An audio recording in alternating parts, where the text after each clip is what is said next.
Bonjour et bienvenue dans cette nouvelle vidéo qui vous propose un état des lieux de la crise du gaz. Dans cette vidéo, nous allons revenir sur les différentes étapes de la crise du gaz que nous avons traversée et essayer de comprendre comment l'Union européenne a fait pour traverser cette crise qui nous donnera des pistes pour essayer de voir ce qui pourrait se passer dans les mois et les années à venir. Tout d'abord, un résumé des épisodes précédents. Ces courbes représentent l'historique de prix de gros du gaz naturel par année de livraison 2023, 2024, 2025 depuis le printemps 2022. La première étape, c'est qu'on voit que la poursuite de la crise mondiale fait que les cours du gaz ont augmenté de manière continue jusqu'à atteindre à la fin de l'été le deuxième niveau de cette crise qui a été la peur de la pénurie. On a eu peur de manquer de gaz et ça a justifié une hausse des prix du gaz absolument démente, vu que le prix du gaz pour l'année 2023 a atteint les 300 euros du mégawattheure. Fin de l'année 2022, début de l'année 2023, c'est la troisième étape. On se rend compte que finalement, on ne devrait pas manquer de gaz, en tout cas pas tout de suite, et on se rend compte surtout que cette crise, au-delà de son caractère aigu, c'est probablement l'entrée dans un nouveau monde. Alors, avant de savoir comment est-ce que l'Union européenne a fait pour passer cette crise, revenons en 2021, dans le monde d'avant. En 2021, l'Union européenne achetait à peu près 40% de son gaz naturel à la Russie, un peu plus de 25% aux pays de la mer du Nord, et le reste était approvisionné par bateau via ce qu'on appelle le gaz naturel liquéfié ou GNL. Et qu'est devenu cet approvisionnement en 2023? Eh bien, pour le premier trimestre, le gaz russe ne représente plus que 8%, la mer du Nord 37%, et surtout, c'est le gaz naturel liquéfié qui représente maintenant 40% de l'approvisionnement en gaz de l'Union européenne. Mais comment l'Union européenne a fait pour avoir accès à autant de gaz naturel liquéfié? Ce schéma représente l'évolution des échanges mondiaux de GNL entre 2021 et 2022. Et on voit que l'Union européenne, entre 2021 et 2022, a vu ses imports de GNL augmenter de 600 TWh. C'est considérable. Sauf que face à ça, la hausse totale des exports n'a augmenté que de 227 TWh. Eh bien oui, ce sont bien les autres pays européens qui ont vu leurs imports baisser.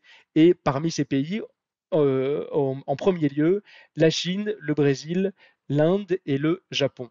En 2022, l'Europe a capté une très grande partie du GNL mondial et ainsi que le titrait la Tribune en juin 2022, ça a pu avoir des effets de bord. Ainsi, le Pakistan qui approvisionne son réseau électrique avec des centrales à gaz, qui n'a pas de gazoduc, donc qui importe 100% de son gaz via du GNL, n'a pas pu suivre la cadence. En 2022, l'Union européenne a acheté tellement de GNL et à un prix tellement élevé que le Pakistan n'a pas pu acheter suffisamment de GNL et ça a causé des blackouts sur son système électrique. Plus récemment, c'est Le Monde, en septembre 2022, qui titrait à l'approche de l'hiver, la bataille mondiale pour GNL est engagée. Et effectivement, le GNL est par construction un gaz qui se vend au plus offrant. Ainsi, on voit sur cette carte, en rose les pays exportateurs, en bleu les pays importateurs. Eh bien, le bateau qui part des États-Unis et qui traverse l'Atlantique, s'il avait prévu d'aller en Europe, eh bien, il sera peut-être rerouté vers l'Inde, le Japon ou la Chine si ceux-là sont prêts à payer plus cher. Et malheureusement, ces derniers mois, l'Europe a bénéficié indirectement d'une croissance asiatique et chinoise plutôt en berne. Donc attention, si la croissance chinoise revient, il faudra du gaz pour nourrir cette croissance et il faudra que l'Union européenne paye encore plus cher son gaz pour y avoir accès. Et enfin, l'autre prouesse qui fait que l'Union européenne a pu passer cette crise, c'est la sobriété gazière.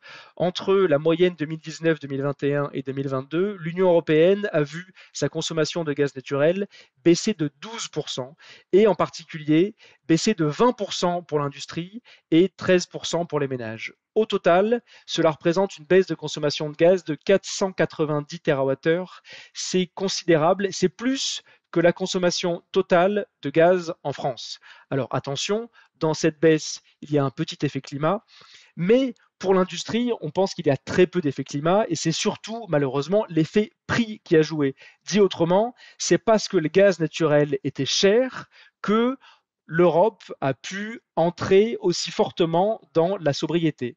Donc, bien entendu, la question que tout le monde se pose, c'est est-ce que l'Europe n'est pas condamnée dans les mois et dans les années à venir à payer son gaz cher, à la fois pour y avoir accès via le GNL et à la fois pour poursuivre sa sobriété gazière. C'est ce qu'on verra dans les semaines, dans les mois et dans les années à venir. Je vous souhaite une bonne journée et à bientôt pour une prochaine vidéo.